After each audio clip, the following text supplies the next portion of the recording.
The last safe transmission, March 17th, 1943, 05:42 hours, 450 miles west of Ireland, North Atlantic. The ocean surface ripples in the pre-dawn darkness, grey waves folding over themselves in endless procession. Beneath that cold ceiling of water, U-223 glides at periscope depth, her steel hull cutting through the black like a blade. Inside the command compartment, Kapitän Lieutenant Karl-Jürgen Wächter stands hunched over the navigation table, his weathered face illuminated by the dim red battle lighting. Salt residue crystallizes on his leather jacket. The air tastes metallic, thick with diesel fumes and the sweat of 40 men who haven't seen sunlight in 23 days.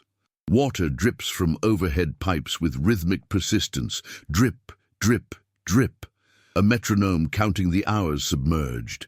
"Captain!" the radio operator calls out, his voice cutting through the rhythmic ping of the hydrophones. "Convoy sighting report ready for transmission." Wächter checks his watch. Perfect timing. He's calculated everything down to the second. The burst transmission will last exactly 18 seconds, too brief for the British direction-finding stations to get a fix. The mathematics are simple, elegant, irrefutable. The old rotating loop antennas need at least 45 seconds to complete a bearing sweep.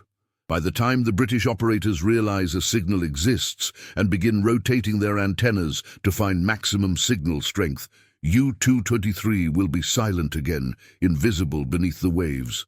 It's worked 100 times before. "Surface," Wächter orders. The diving officer spins the wheel. Compressed air hisses into the ballast tanks with a sound like escaping steam.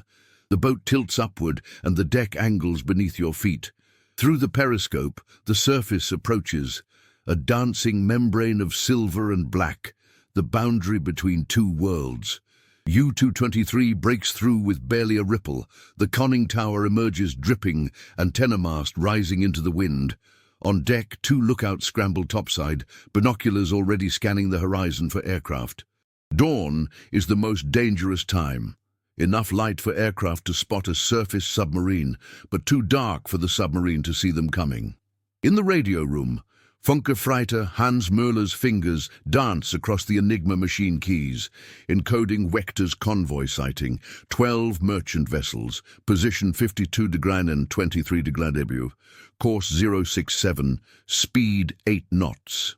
The machine's rotors click with each letter, click, click, click, transforming plain German into gibberish that only another Enigma can decode. The three rotors rotate in complex patterns determined by today's key settings, scrambling each letter through multiple substitution ciphers. Müller flips the transmission switch. The powerful shortwave transmitter hums to life, warming up, building power. He taps out the encrypted message in rapid Morse code, each dita precisely formed. The radio waves blast outward at the speed of light, racing across 450 miles of ocean toward the U-boat headquarters in Lorient, France. 10 seconds. 12, 15, 16, 17. Transmission complete, Captain. Wächter nods. "Dive quickly." The lookouts drop through the hatch like stones. Air bleeds from the ballast tanks with a roar. U-223 slides beneath the surface again, disappearing into the dark safety of the deep Atlantic. The bow angles downward, 30 meters, 50, 75.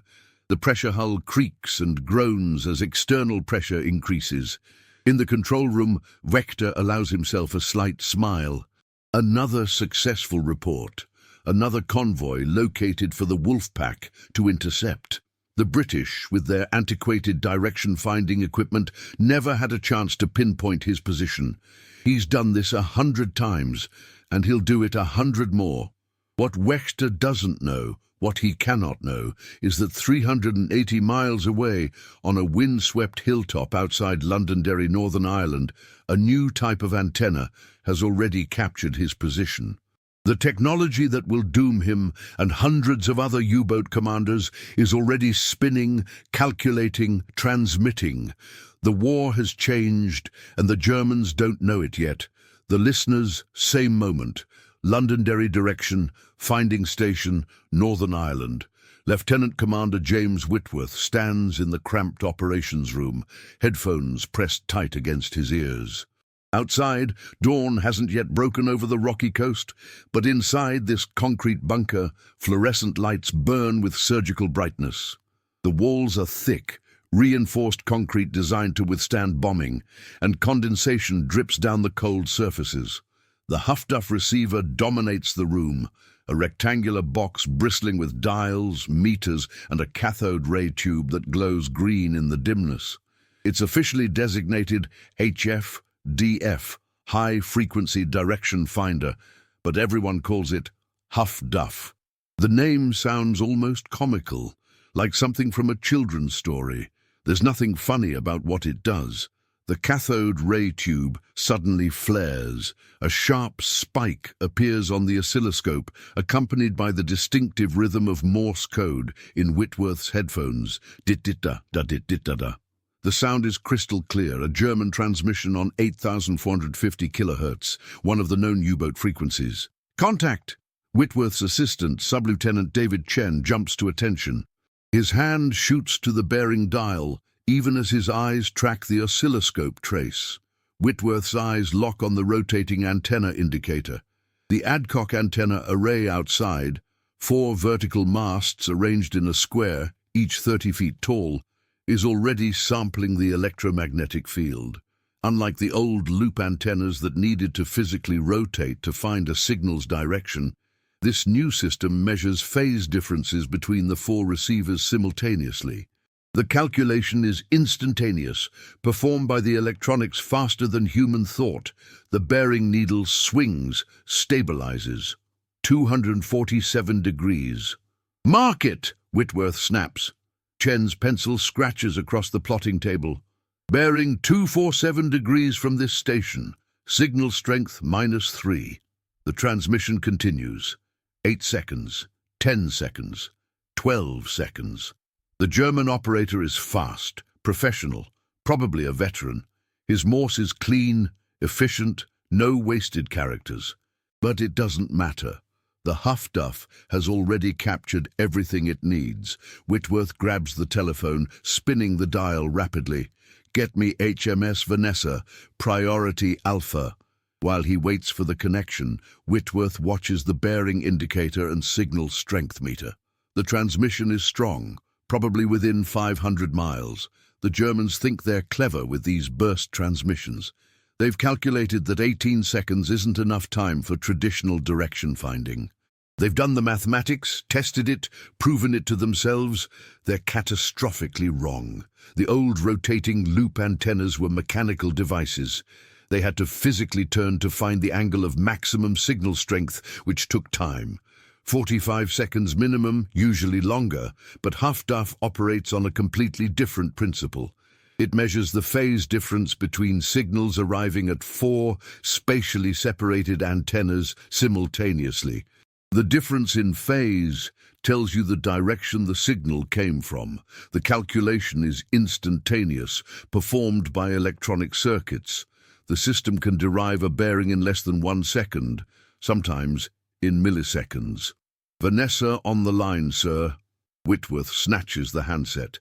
Commander Whitworth, DF Station 12. We have a U-boat transmission. Bearing 247 degrees from our position. Signal strength indicates approximately 400 to 500 miles. Frequency 8,450 kilohertz. Transmitting now. On the plotting board, Chen draws a straight line from Londonderry, extending southwest at 247 degrees. Somewhere along that line, stretching hundreds of miles across the Atlantic, a German submarine has just betrayed its position. But one bearing line isn't enough. You can't sink a submarine with just a direction. You need a position, a point where 2 or more bearing lines intersect. 3 minutes later, the telephone rings again. Station 12, this is Station 9, Iceland. Did you copy that transmission on 8th 450 at 0542? Affirmative. We got bearing 247. We have 163 from our position, forwarding to Admiralty now. Whitworth allows himself a tight smile. 2 bearings. That means a fix, a definite position where the lines cross. The net is closing. The web tightens 6 minutes later. HMS Vanessa, 280 miles west of Ireland. The destroyer cuts through heavy seas, her bow rising and crashing with rhythmic violence. Green water sweeps across the forecastle, cascading off the forward gun turret. Wind howls through the rigging at 30 knots, driving spray across the bridge windows. Commander Robert Price grips the signal clipboard, reading Whitworth's bearing information for the third time. His fingers are numb from the cold, despite his gloves. The bridge is exposed to the elements. Canvas windscreens provide minimal protection from the Atlantic weather. "Plot it," he orders. The navigation officer, Lieutenant Patrick Sullivan, draws the bearing line on the chart, 247 degrees from Londonderry. It's a start, but only a start. One line gives you a direction, not a location. The U-boat could be anywhere along that bearing for hundreds of miles. "Sir, additional signal from DF Station 9 in Iceland." Price's pulse quickens. This is what they've been waiting for. Multiple stations detecting the same transmission means triangulation. Real positions, not just directions. Sullivan reads the coordinates aloud as he plots the second bearing line. 163 degrees from Reykjavik Station. His pencil moves quickly, drawing the line from Iceland's position. Where the two bearing lines intersect, he places a small circle and marks it with the time. "Position fix, sir. 52 degrees 14 minutes north, 23 degrees 02 minutes west. Confidence high, clean intersection." Price studies the chart.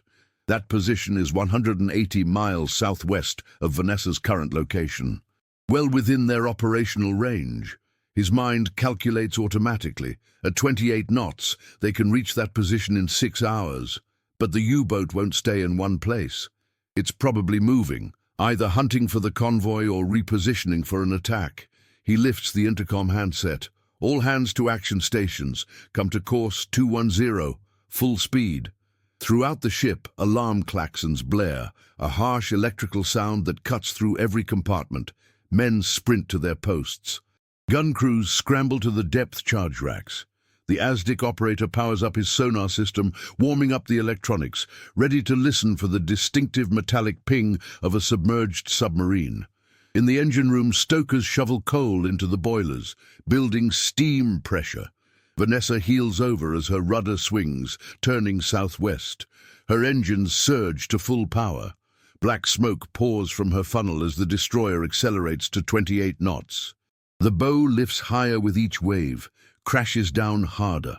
Water explodes against the hull, with sounds like artillery fire. Below deck, in the radio room, leading telegraphist William Shaw continues monitoring the HF-DF set installed aboard the destroyer. Yes, ships have them now too, not just coastal stations. This is the game changer, the technological revolution that's turning the Battle of the Atlantic.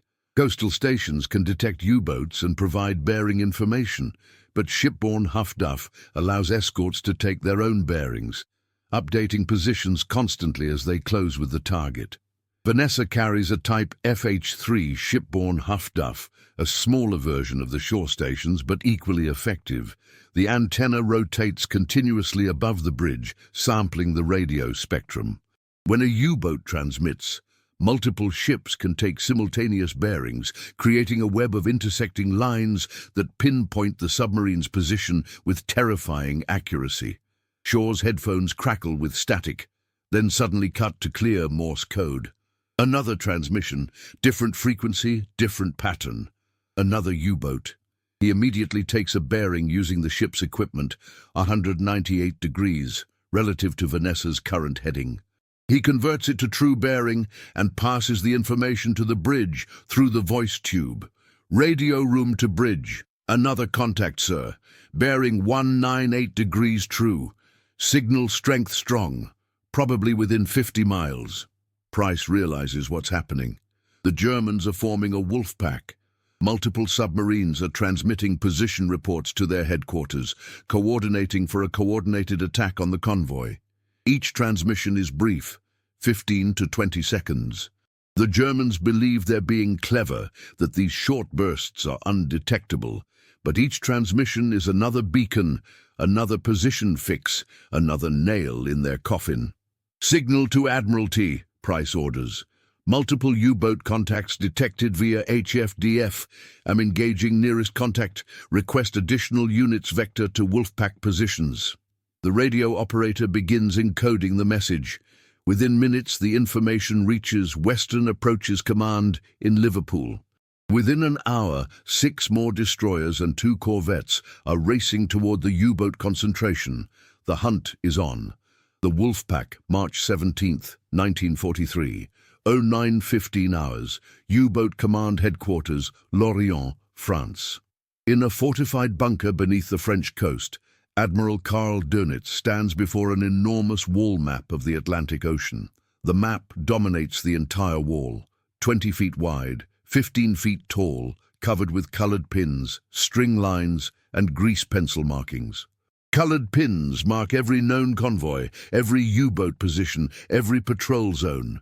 His staff officers cluster around plotting tables, pushing ship models with long wooden sticks like croupiers at a casino. The room smells of cigarette smoke, coffee, and damp concrete. Ventilation fans hum constantly, circulating stale air. Outside, you can hear the distant sounds of construction, the massive U-boat pens being expanded to accommodate more submarines. Lorient has been transformed into Germany's primary Atlantic submarine base, and the town crawls with naval personnel. Korvettenkapitän Wilhelm Meyer approaches, boots clicking on the concrete floor. He holds a decoded message flimsy, thin paper covered with typed German text. Herr Admiral, U-2223 reports convoy SC-122, 12 merchants, position 52 north 23 west, course 067, speed 8 knots. Dönitz studies the map with the intensity of a chess master analyzing a board. His face, weathered, intense, deeply lined, shows no emotion, but his mind calculates with computer-like precision. SC-122 is a slow convoy, probably carrying American supplies to Britain. Steel, food, ammunition, fuel oil, aviation gasoline. Destroy it, and you delay the Allied war effort by weeks. Let it through, and those supplies keep British factories running, British planes flying, British armies fighting. How many boats can we vector to intercept? Meyer consults his clipboard, flipping through status reports. U-223 is already in position. U-332, U-527, and U-615 are within 50 miles. U-441 can reach the area by nightfall. U-91 is 120 miles northeast, but can make intercept if the convoy maintains course. Form Gruppe Stürmer, Dönitz orders, using the name Storm Group. All boats to converge on the convoy, shadow through the day, attack after dark in coordinated strikes. The staff officers begin drafting orders, calculating intercept courses, estimating arrival times. This is Dönitz's masterpiece, the coordinated Wolfpack attack. Individual submarines are vulnerable, easily detected and destroyed by escorts. But in groups, they're devastating. They'll shadow the convoy through the day, staying submerged, out of sight. Multiple boats will share position updates via radio. Then after sunset, when visibility protects them from air attack, they'll strike simultaneously from multiple directions. The escorts can't defend against attacks coming from all sides at once. The system depends absolutely on radio communication. Submarines must report convoy positions, course changes, composition. The Central Command coordinates the attack, directing boats to optimal intercept positions, timing the strikes for maximum effect. It's a deadly choreography that's sunk millions of tons of Allied shipping over the past year, convoy after convoy, torn apart by coordinated wolfpacks. What Dönitz doesn't fully understand yet, what he's beginning to suspect but hasn't proven, is that every radio transmission is a death sentence. His submarines are broadcasting their positions to the enemy with each message. German naval intelligence has captured some fragmentary information about Allied direction-finding improvements. Interrogations of captured British sailors have yielded hints, but the reports are contradictory, incomplete. Some analysts claim the British have developed revolutionary new DF technology. Others dismiss it as propaganda, psychological warfare designed to make German commanders afraid to use their radios. The mathematics seem impossible. How can you triangulate a signal in seconds? The physics of traditional direction finding require time for antennas to rotate, time for operators to take readings, time to calculate bearings. 18-second transmissions shouldn't be trackable. The calculations prove it, but submarines keep dying. The pattern is undeniable. U-boats transmit position reports. Then, hours later, they're attacked by destroyers who seem to know exactly where to look. The correlation is statistically significant, too many coincidences to ignore. Dönitz authorizes another transmission. To all boats, Gruppe Stürmer, converge on convoy SC-122, position 52 North 23 West, maintain contact. Attack coordinated 2100 hours, Dönitz. The encrypted message goes out over high-frequency radio. Morse code pulses across the Atlantic at light speed. The transmission lasts 19 seconds. Careful, controlled, professional. At 8 different Allied Huff-Duff stations scattered across Britain, Iceland, Newfoundland and Gibraltar, cathode ray tubes flare green. Bearing needles swing and stabilize. Pencils mark plotting tables. Within 5 minutes, the position of Dönitz's headquarters transmitter in Lorient has been triangulated to within 2 miles. More importantly, the message frequency and timing are logged. Allied intelligence now knows the Germans are forming a wolf pack. They know the approximate location. They know the attack will come after dark. The web tightens. The mathematics of death, March 18, 1943, Bletchley Park, Buckinghamshire, England. The mansion sits among manicured lawns and bare winter trees, its Victorian architecture incongruous with the temporary wooden huts that surround it like tumours. This is Britain's secret weapon, not a ship or plane or bomb, but pure mathematics. Intelligence, the code breakers who read Germany's most secret communications. In Hut 8, mathematician Joan Clark hunches over a worksheet covered with German letter groups. The Enigma intercepts arrive constantly now, encrypted messages captured by Y stations, listening posts scattered across Britain that monitor German radio frequencies 24 hours a day. The intercepted messages are recorded, time-stamped, and rushed to Bletchley Park by motorcycle courier. Breaking Enigma is only half the battle. The machine's encryption is formidable. 3 rotors out of 5 possible, each with 26 positions, plus a plug board with 10 pairs of letter swaps. That's 150 trillion possible settings. Without knowing the daily key settings, decryption is mathematically impossible within any useful time frame. But the British have advantages. Polish cryptographers gave them insights before the war. Alan Turing's bombs, electromechanical computers, can test thousands of settings per hour. And German operators make mistakes, using predictable phrases, reusing settings, sending messages with known formats. Clark examines the latest intercept, time-stamped 08:17 GMT. It's a convoy sighting report. She can tell from the message length and format, even before decryption. But what interests her more is the accompanying DF slip, filled out by the Y station operator. It shows bearings from 4 Huff-Duff stations: Londonderry, 247 degrees, Iceland, 163 degrees, Gibraltar, 341 degrees, and Bermuda. She plots the lines on her chart with a straight edge and pencil, 4 bearing lines converging from different directions. They intersect at a single point, 50 Sudoku 14N, 20 Soda 47W, a position fix accurate to within 10 miles, possibly within 5. That's extraordinary precision for radio direction finding. Another one for the tracking room, she murmurs, marking the intercept form. The decoded message, once the bomb breaks the day's settings, reveals Vector's convoy sighting report. She compares it to the convoy schedule maintained by the tracking room. SC-122, yes, that matches perfectly. The U-boat commander is reporting an accurate position, accurate composition, accurate course. But now the Allies know where that U-boat is. The hunter has become the hunted. Clark walks down the wooden corridor to the tracking room, a large space dominated by a wall-size map of the Atlantic, identical to the one in Dönitz's headquarters. Ren plotters in dark blue naval uniforms move colored pins representing U-boats, adjusting positions as new Huff-Duff fixes arrive. Each pin has a timestamp and confidence level attached. The picture is devastating. Dozens of U-boats plotted across the North Atlantic, their positions updated hourly as they transmit reports to Lorient. Around convoy SC-122, 5 U-boat pins cluster in a rough semicircle.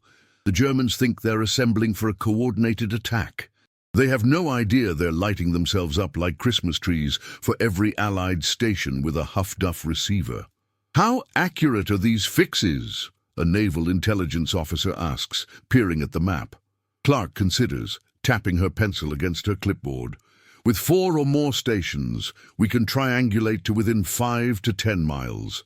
Sometimes better if conditions are ideal and the signal is strong. The system's limitation is signal strength and atmospheric propagation, but in general, if a U-boat transmits for more than 5 seconds, we've got a bearing. 15 seconds gives us a position fix if multiple stations detect it. The officer shakes his head in wonder. They still don't know, do they? They're still transmitting as if it's 1940, as if we're using the old rotating loops. Some commanders suspect, Clark replies carefully. We've seen evidence in decrypted messages, commanders reporting that they seem to be detected after transmitting. But without understanding the mechanism, without knowing about the Adcock arrays and phase difference calculation, they can't adapt effectively, and Dönitz needs the radio coordination for his Wolfpack tactics.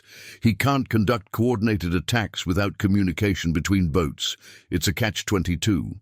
Transmit and be detected, or maintain radio silence and lose operational effectiveness. On the map, the pins tell the story. Around convoy SC-122, 5 U-boats converge, but blue pins representing Allied escorts, Vanessa, HMS Vimy, HMS Volunteer, HMCS Shediac, are also converging, vectored by Huff-Duff bearings directly toward the U-boat positions. The hunt, March 18, 1943, 14:30 hours, U-223, 180 miles west of Ireland. Wechter hasn't slept in 36 hours.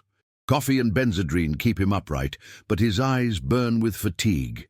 He stands at the periscope, scanning the empty horizon through the grey afternoon light. The convoy should be here. SC-122's last reported position from U-527 puts the merchants 20 miles northeast. But the ocean stretches empty in all directions, just endless rolling swells marching toward Europe. Hydrophone contact, the sound operator announces, pressing his headphones tighter against his ears. Multiple propellers bearing 045 degrees, slow revolutions, merchant ships. There, Wechter rotates the periscope with minute adjustments. At the very edge of visibility, perhaps 12 miles away, he spots the telltale smudges of smoke on the horizon, dark grey columns rising from the sea, dispersing in the wind. The convoy, 12 fat merchants plodding along at 8 knots, probably loaded with American steel and grain, destined for British factories. Beautiful targets, almost too easy. Contact the other boats, Wechter orders. Convoy confirmed at position 52 degrees 31 minutes north, 22 degrees 12 minutes west, course 067, speed 8 knots, escorts present, count 4, possibly 5 destroyers and corvettes. We attack tonight as planned. Müller nods and reaches for the Enigma machine. His fingers encode the message with practiced efficiency, the rotors clicking as they scramble each letter through multiple substitutions. But as he prepares to key the transmitter, something makes him pause. A flicker of doubt crosses his young face. "Capitan, we've sent 4 position reports in the last 18 hours. Wechter turns from the periscope. Your point, Funkerfreiter. Is it safe? Capitaine, the British. Some of the men are saying The British can't track an 18-second transmission. Vector cuts him off, his voice sharp. Their direction-finding equipment needs at least 45 seconds to get a bearing. I've seen the mathematics myself. The technical reports from Naval Command are clear. We've been through this, Muller. Do your job. Muller doesn't argue. He's 22 years old, in his first war patrol, trained to follow orders without question. He keys the transmitter. The message bursts outward into the electromagnetic spectrum, radio waves expanding in all directions at light speed. 12 seconds, 15, 16, 17, 18. U-223 dives immediately after transmission. Standard procedure. The boat angles downward, sliding beneath the surface. Water rushes over the conning tower with a sound like tearing cloth. 30 meters. 50. The pressure hull creaks as external pressure builds, but as the boat descends through the thermocline, the boundary layer where water temperature drops sharply, Wächter feels an unfamiliar prickle of unease creeping up his spine. Last month, 3 boats from Gruppe Haudegen disappeared without trace in this same operational area. No distress calls, no wreckage, no survivors. Just gone, as if swallowed by the ocean. Intelligence suggests the British have improved their anti-submarine capabilities, but how much? The reports are vague, contradictory. He shakes off the thought. The mathematics are clear. 18 seconds isn't enough time for traditional direction finding. It's physically impossible. The British would need revolutionary new technology, something beyond current physics. It can't be done. He's wrong.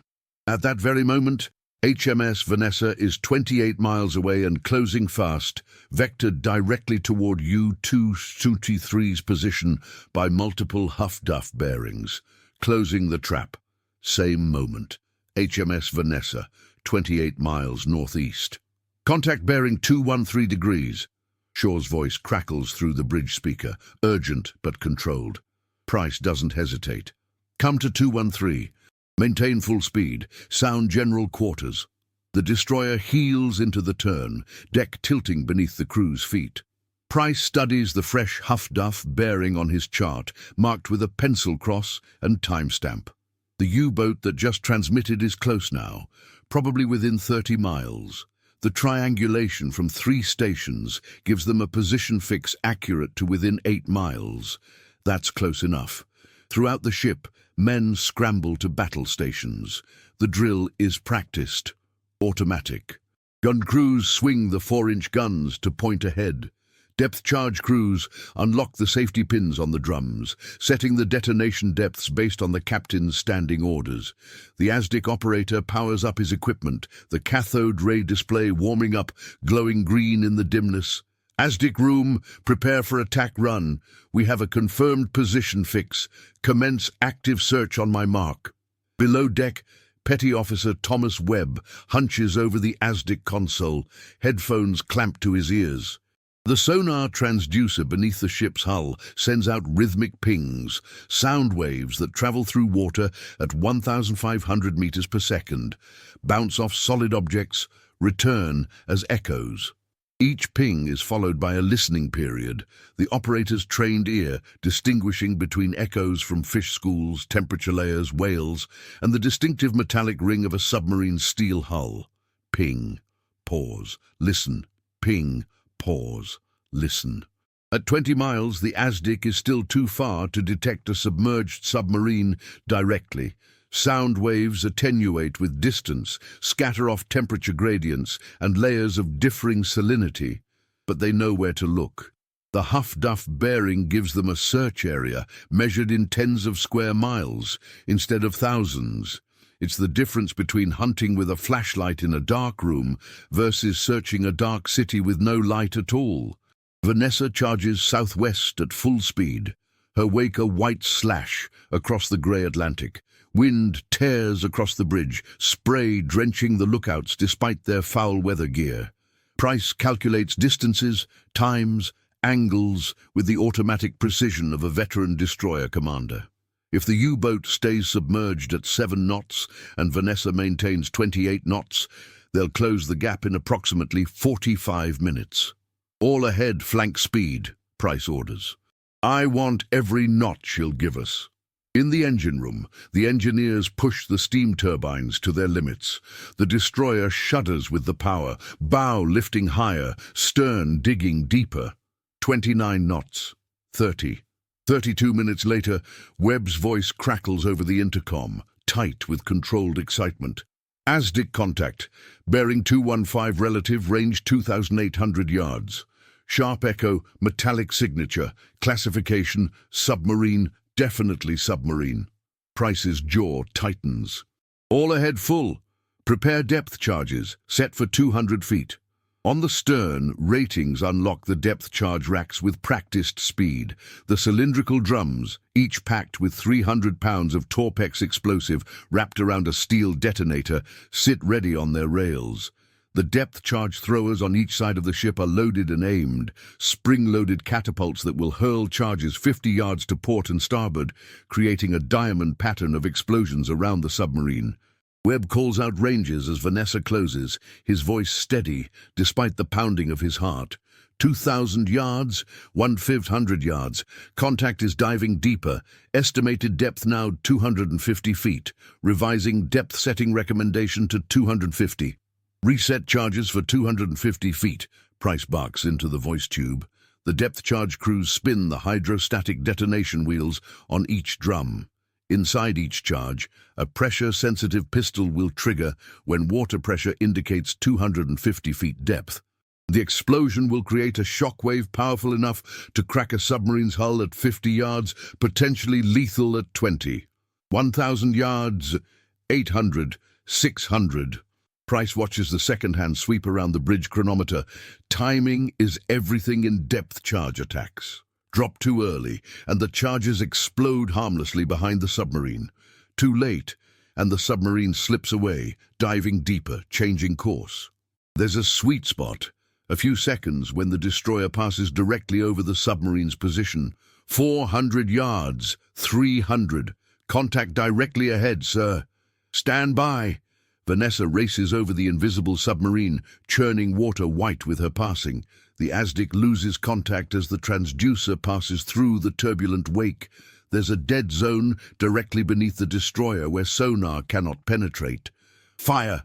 Death from above U-223. Same moment, 250 feet below surface. Destroyer! The hydrophone operator screams, ripping off his headphones as the sound overloads his eardrums. High-speed screws closing fast, directly above us. Wechter's blood turns to ice water in his veins. How? They've been submerged for 35 minutes, running silent, no periscope exposed, no radar signature. The British couldn't possibly know their position. It's impossible. Emergency dive, all ahead full. Take us to 350 meters. The diving planes angle sharply downward, pushed to their mechanical limits. The boat tilts forward at a dangerous angle. 20 degrees, 25. Men grab for handholds as loose equipment clatters forward with horrifying crashes. Tools, cups, charts slide across tilted decks.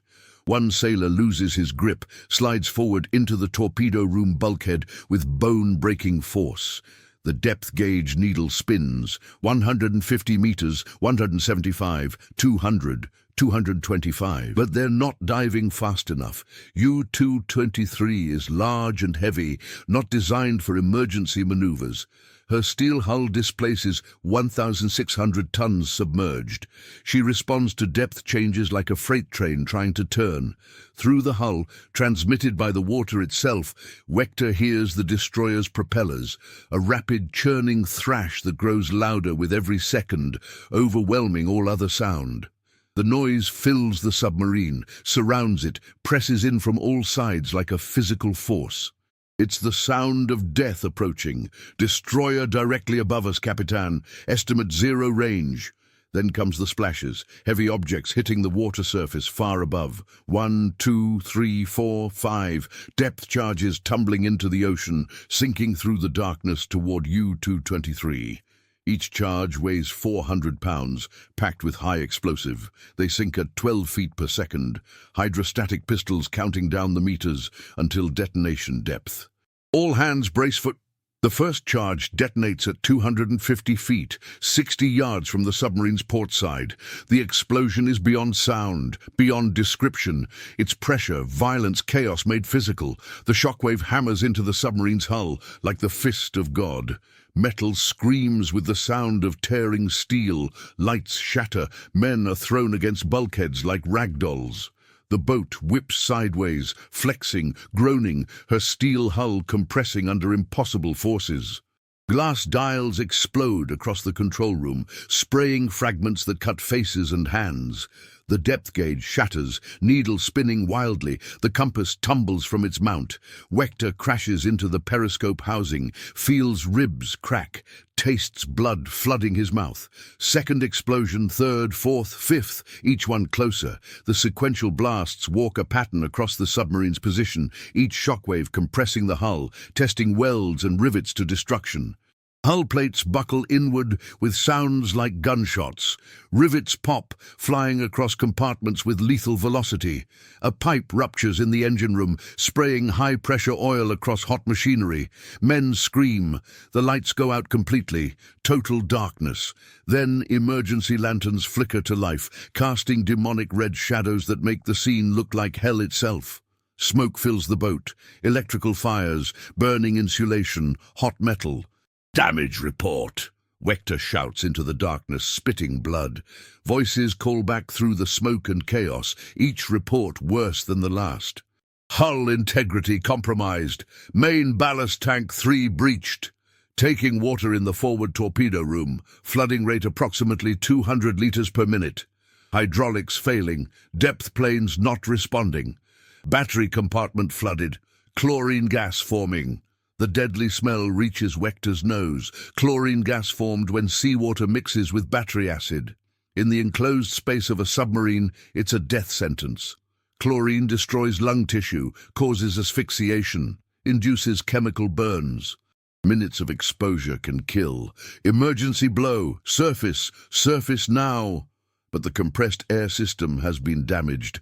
Only partial pressure reaches the ballast tanks. The boat rises sluggishly, still taking water through multiple ruptures. The bow tilts down at a dangerous angle as flooding continues in the forward compartments. "Capitan, we can't maintain trim. Bow is too heavy." Vector makes the calculation in seconds, the mathematics of survival cutting through shock and pain. They're dying. The submarine is flooding, poisoned with chlorine, sinking slowly toward crush depth. The choice is between drowning in the dark or surfacing to face the destroyer's guns. At least on the surface, some men might survive. In the dark depths, everyone dies. Continue emergency ascent. All hands prepare to abandon ship. U-223 claws toward the surface like a wounded animal seeking light. The pressure gauge, one of the few instruments still functioning, shows them rising. 250 meters.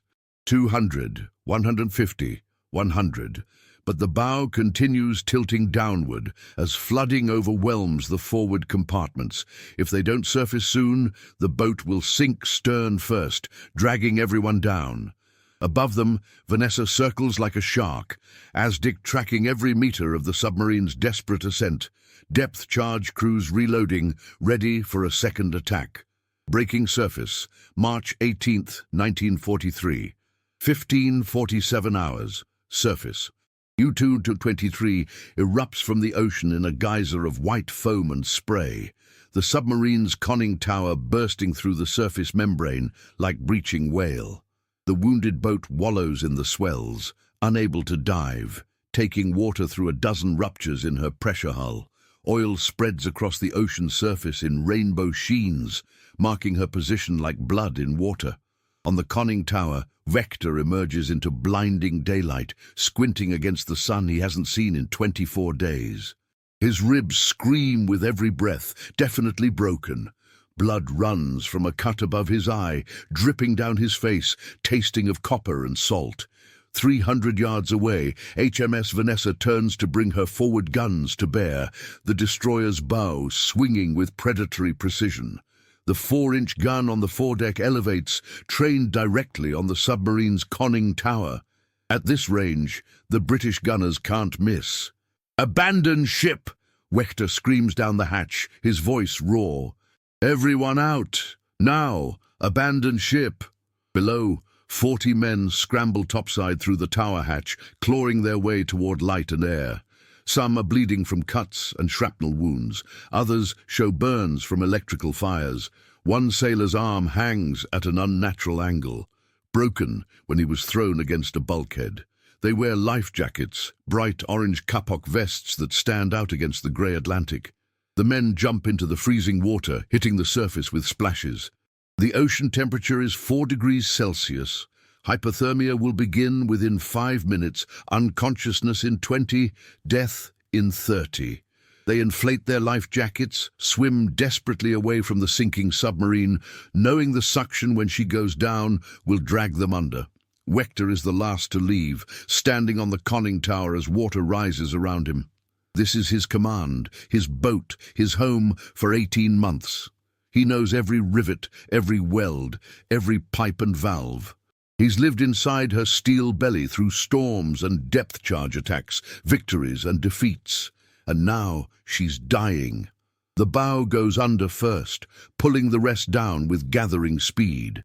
Air rushes from the conning tower hatch with a sound like a giant's last breath. A roar that carries across the water. Bubbles erupt from ruptured hull seams. The stern rises, exposing the twin propellers and rudder dripping with oil. For a moment, the submarine stands nearly vertical, pointing at the sky like an accusing finger. Then U-223 slides into the dark, where no light penetrates, disappearing in a final explosion of bubbles and foam.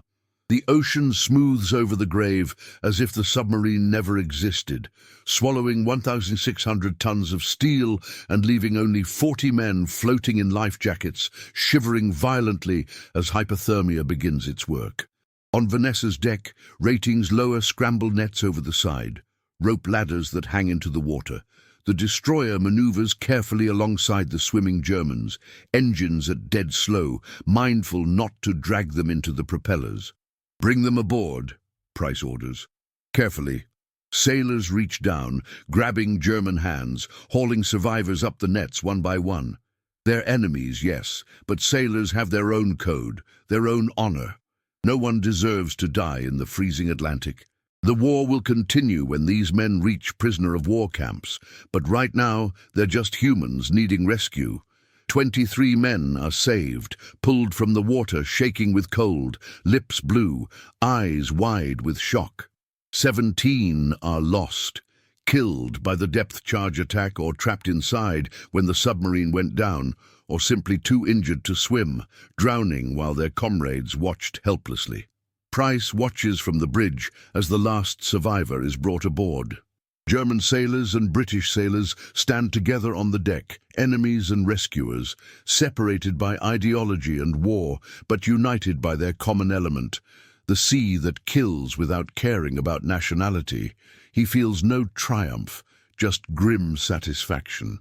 One less U-boat hunting convoys, one small step toward winning this brutal, endless war of attrition. But he knows dozens more submarines patrol these waters, and the battle will continue tomorrow and the day after, month after month, until one side breaks. The realization, March 20th, 1943, Naval Intelligence Division, Admiralty Building, London. Commander Roger Wynne stands before the U-boat plotting table in the secret submarine tracking room, studying the forest of colored pins that covers the Atlantic chart. Each pin represents a submarine contact detected by Huff-Duff over the last 72 hours, time-stamped and positioned with remarkable precision. There are dozens, an intelligence windfall beyond anything he imagined when this war started 4 years ago. The room is secure, windowless, guarded. Only officers with the highest clearance can enter. The information on these walls represents Britain's most closely guarded secret, not just that they're reading Enigma, but that they're tracking U-boats with Huff-Duff with devastating effectiveness. "Remarkable," he murmurs, tracing the pins with his finger. His assistant, Lieutenant Sarah Abernathy, joins him at the table. She's worked in this room for 2 years, plotting submarine positions, analyzing patterns, building the intelligence picture that guides the war at sea. We're detecting an average of 40 U-boat transmissions per day now, sir. 3 months ago it was perhaps 10. The Germans are dramatically increasing their radio traffic. Dönitz is scaling up his Wolfpack tactics, Wynne observes, his analytical mind processing the pattern. More coordination between boats means more radio transmissions, more position reports, more convoy sightings, more tactical updates. He's trying to make his strategy more efficient, more devastating, and killing his own submarines in the process, Abernathy says quietly. Wynne nods grimly, studying the chart. The pattern is clear to anyone who understands the intelligence picture. U-boats transmit position reports, and within hours, Allied destroyers appear at those exact positions. The correlation is statistically overwhelming. The Germans still don't fully understand how vulnerable they are. Oh, some commanders suspect we've decrypted messages expressing concerns, but they think these burst transmissions are safe. They've calculated that 18 seconds isn't enough time for traditional direction finding. They're not wrong about traditional DF. Abernathy points out, playing devil's advocate. The old rotating loop antennas really did need 45 seconds minimum to get a reliable bearing. But Huff-Duff isn't traditional, Wynne says, his voice carrying a note of satisfaction. It's revolutionary. Phase difference calculation instead of mechanical rotation, electronic computation instead of manual plotting. And the Germans haven't adapted because they fundamentally don't believe we could develop something this advanced. German engineering superiority is an article of faith for them. He moves to the large chart showing convoy SC-122's route across the Atlantic. Red pins mark U-boat positions detected via Huff-Duff over the past week. Blue pins mark destroyer positions as they converged on those submarines. The picture tells a brutal story. German submarines clustered around the convoy route, British warships systematically hunting them down based on their own radio transmissions. How many U-boats did we destroy or damage in the last week? Wynne asks, though he already knows the answer. Abernathy consults her logbook, running her finger down columns of data. Confirmed kills, 7 submarines. Probable kills, 4 more. Overdue and presumed lost. Serious damage forcing return to base, 6. That's 17 boats effectively removed from operations in 7 days, sir. The numbers are staggering, almost unbelievable. At this rate, Dönitz will lose his entire operational submarine fleet within 6 months. The Battle of the Atlantic, the desperate struggle that's been bleeding Britain's merchant marine since September 1939, is turning. Not because of better weapons or more ships, but because of mathematics and electronics, because of invisible radio waves and cathode ray tubes and clever engineering. The Germans will figure it out eventually, Wynne says thoughtfully. They'll impose strict radio silence, or develop new transmission techniques, or change frequencies unpredictably. How long do we have before they adapt? Wynne considers, studying the chart with the practiced eye of an intelligence analyst who's tracked U-boats for 4 years. Months, perhaps a year. Dönitz is stubborn and confident in his calculations. His Wolfpack tactics are still sinking significant merchant tonnage. They sank 120 ships last month. From his perspective, the strategy is working. He'll be reluctant to change a winning formula based on incomplete intelligence and speculation. He pauses, then continues. Also, there's organizational inertia. Changing doctrine across an entire submarine fleet takes time. New procedures must be written, commanders trained, tactics revised. Even if Dönitz ordered complete radio silence tomorrow, it would take months to implement effectively, and without radio coordination, his Wolfpack tactics become impossible. He's trapped by his own success. The methods that made him effective are now killing his submarines. Wynne stares at the plotting table, at the dozens of pins representing U-boats whose commanders think they're invisible. Each pin represents a crew of 40 to 50 men who believe their burst transmissions are too brief to track. They're wrong, and many will die before the Germans understand why. Make sure every convoy escort group receives real-time Huff-Duff updates, he orders. If a U-boat transmits anywhere near a convoy route, I want destroyers vectored to that position within 1 hour maximum. We have a technological advantage, and we need to exploit it ruthlessly while it lasts. Yes, sir. As Abernathy leaves to draft the operational orders, Wynne remains at the table, alone with the pins and charts. He thinks about the German submarine commanders, professional sailors like Wächter, men who've trained for years, who believe in their technology and tactics, who are brave and skilled.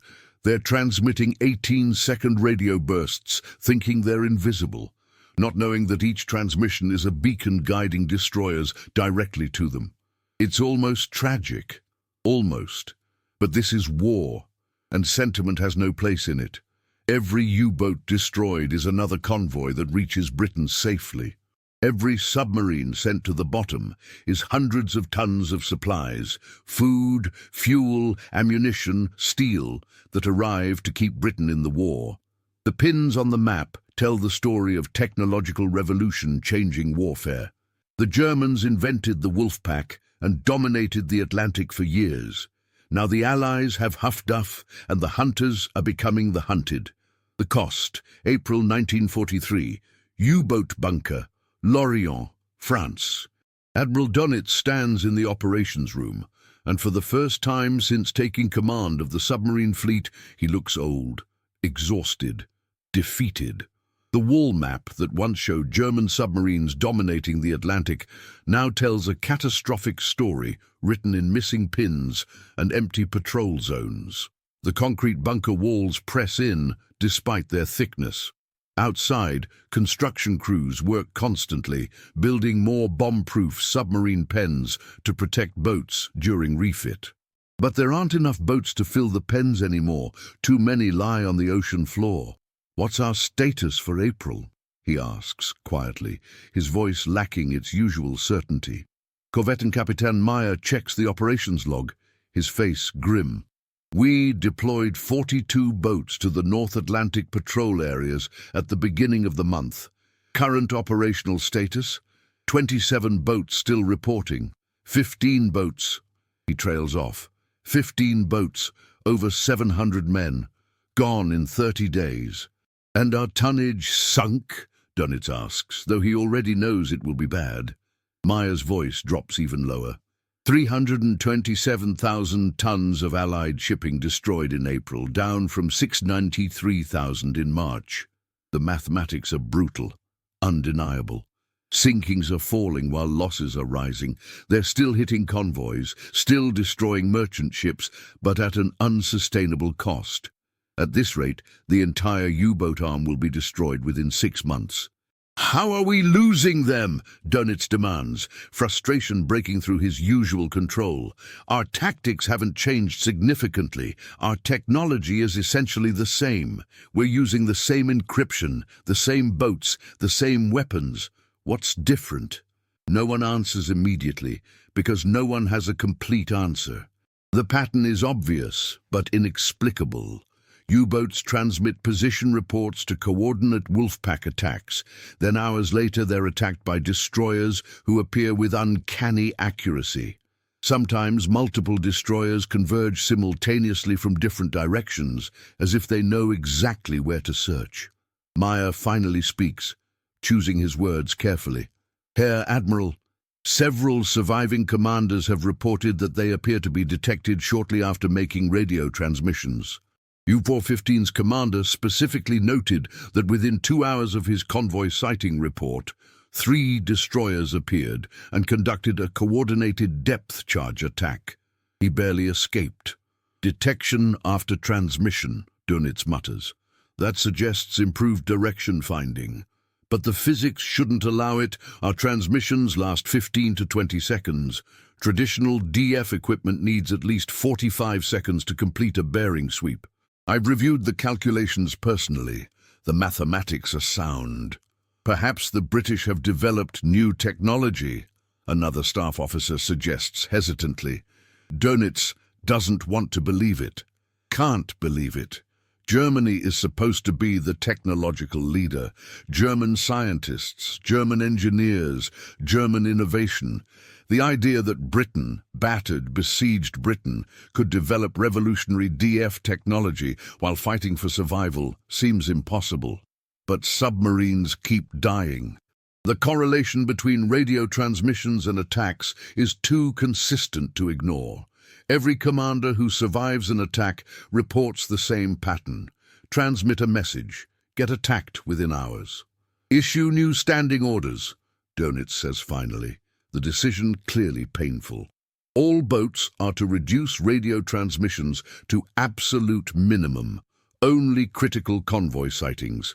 Keep all messages under 10 seconds if possible. Use the shortest possible codes. It's a compromise, an attempt to maintain operational capability while reducing vulnerability. He can't eliminate radio communication entirely. Wolfpack tactics require coordination, and coordination requires communication. But maybe shorter transmissions will help. Maybe 10 seconds really is too brief to track, even with improved equipment. He's wrong. Huff-Duff can derive a bearing in milliseconds. 10-second transmissions are more than enough. But Dönitz won't learn that truth for many more months, and by then, the Battle of the Atlantic will already be lost. Also, Dönitz continues, increase the frequency changes. Rotate through our available channels more rapidly. Make it harder for their monitoring stations to anticipate which frequencies we'll use. More compromises, more adaptations. But none of them address the fundamental problem. Every radio transmission, regardless of length or frequency, can be detected and triangulated by Huff-Duff. The technology is simply too advanced, too fast, too accurate. Dönitz stares at the wall map, at the empty spaces where pins once marked his submarines. Each missing pin represents a crew that believed their burst transmissions kept them safe. They were wrong, and they paid with their lives. Turning, Point May, 1943. Western Approaches Command, Liverpool. Admiral Max Horton examines the latest monthly statistics with carefully controlled satisfaction. The numbers represent transformation, victory snatched from the jaws of defeat. Allied shipping losses in May, 264,000 tons. The lowest monthly total since America entered the war. U-boats destroyed in May, 41 submarines. 41 in a single month, more than Germany can build to replace them. The turning point isn't about better depth charges or faster destroyers or more aircraft carriers. Those help, certainly. But the real revolution is information. Knowing where the enemy is before the enemy knows you're coming. Fighting with intelligence instead of just courage and steel. Horton moves to the main plotting table, where Wren plotters track convoy movements and U-boat positions in real time. The table is enormous, 20 feet long, showing the entire North Atlantic from Newfoundland to Britain, from Iceland to the Azores. Colored markers move constantly as new intelligence arrives via telephone and telegraph. The picture is remarkable. Every coastal station, every escort carrier, every destroyer group now has Huff-Duff equipment. When a U-boat transmits anywhere in the Atlantic, multiple stations take simultaneous bearings within seconds. The triangulation is instantaneous and accurate. Within minutes, the submarine's position is plotted and transmitted to nearby hunting groups. German submarines that once hunted with impunity now cannot transmit without revealing their positions. Dönitz's Wolfpack tactics, which devastated convoys for 3 years, are collapsing under the weight of their own radio traffic. The more submarines he sends after a convoy, the more transmissions they make, the more positions the Allies detect, the more destroyers converge to hunt them. Recommendations for June operations? Horton asks his staff. Commander Wynne steps forward with his usual precise briefing. Continue aggressive convoy escort operations. Deploy hunter-killer groups around high-probability patrol areas. The Germans are beginning to adapt. We're seeing shorter transmissions and more frequency changes, but they haven't reduced transmission volume significantly. They can't conduct Wolfpack attacks without radio coordination. Are they aware of Huff-Duff yet? Some commanders clearly suspect improved direction finding, Wynne replies. Decrypted messages show increasing concern about attacks following transmissions, but Dönitz appears reluctant to believe we've developed technology this advanced. German intelligence severely underestimated British radar development as well. There seems to be institutional blindness to Allied technological capabilities. Horton nods. The Germans are paying the price for their assumptions. They assumed British technology was inferior. They assumed their burst transmissions were safe. They assumed wrong, and their submarines are dying. How long can we maintain this advantage? Difficult to estimate precisely, Wynne says. 6 months minimum, possibly a year. Eventually, German intelligence will capture enough information to understand Huff-Duff's capabilities. They'll impose strict radio silence or develop effective countermeasures. But for now, every U-boat transmission is a gift to us. The Silence, July 1943, North Atlantic, 600 miles west of Ireland. Captain Lieutenant Hans Werner stands on the conning tower of U-415, scanning the horizon through binoculars. The ocean stretches empty in all directions under heavy grey clouds. No convoys, no merchant ships, nothing. It's been like this for 6 weeks. Empty ocean. His boat has sunk nothing, detected nothing, accomplished nothing except consume fuel and food, while slowly wearing down his crew's morale. Capitan, hydrophone contact. The sound operator reports through the voice tube. Multiple propellers, bearing 270. Slow revolutions. Probable convoy. Finally, Werner's pulse quickens. Distance? Estimate 15 to 20 miles based on sound strength. Werner does the calculation automatically. A convoy 20 miles away, traveling at 8 knots. If U-415 shadows at periscope depth, they can maintain contact while reporting the position to headquarters. Other boats will converge, classic Wolfpack tactics. But his hand hesitates over the voice tube that leads to the radio room. The new standing orders are clear. Minimize all radio transmissions. Report only critical contacts. Keep messages under 10 seconds. He's heard the rumors. Boats transmitting position reports, then being attacked within hours. U-223 lost. U-5227 lost. U-332 damaged and forced to abort patrol, all after making transmissions. The correlation is too consistent to ignore. Maintain contact, Werner orders. Do not transmit. We shadow alone. It goes against everything he's been trained to do. Wolfpack tactics require coordination. Multiple submarines attacking from different directions, overwhelming the escorts. One boat alone is vulnerable, limited. But one boat alone doesn't need to transmit its position. For 6 hours, U-415 shadows the convoy, staying submerged, maintaining hydrophone contact. Werner watches through the periscope as 12 merchant ships plod along, escorts circling like sheepdogs. It's a perfect setup for a Wolfpack attack. 10 boats could tear this convoy apart. But Werner doesn't transmit. He waits for nightfall, then surfaces ahead of the convoy and attacks alone. 2 torpedoes hit, 1 merchantman sinks, another is damaged. Then he dives deep and runs, escaping the escorts that converge on his position. It's not a devastating blow. 1 ship sunk, 8,000 tons. In 1941, a coordinated Wolfpack would have destroyed half the convoy. But Werner and his crew survive. They don't get attacked by destroyers who magically know their position. They don't become another missing boat, another 40 men lost. The mathematics of submarine warfare are changing. Sink fewer ships, but survive. Or coordinate for bigger kills and risk detection. Werner chooses survival. The final analysis, December 1943. Bletchley Park, England.